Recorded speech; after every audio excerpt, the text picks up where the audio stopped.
Aditya L1 shall be the first space-based Indian mission to study the Sun.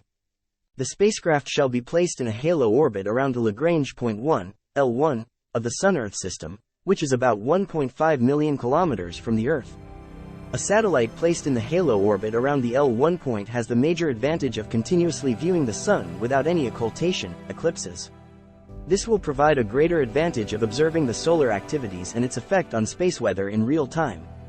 The spacecraft carries 7 payloads to observe the photosphere, chromosphere and the outermost layers of the Sun, the corona, using electromagnetic and particle and magnetic field detectors. Using the special vantage point L1, 4 payloads directly view the Sun and the remaining 3 payloads carry out in-situ studies of particles and fields at the Lagrange point L1, thus providing important scientific studies of the propagatory effect of solar dynamics in the interplanetary medium.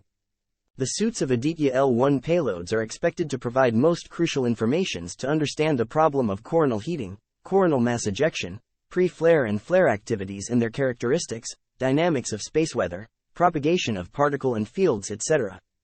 The major science objectives of Aditya L1 mission.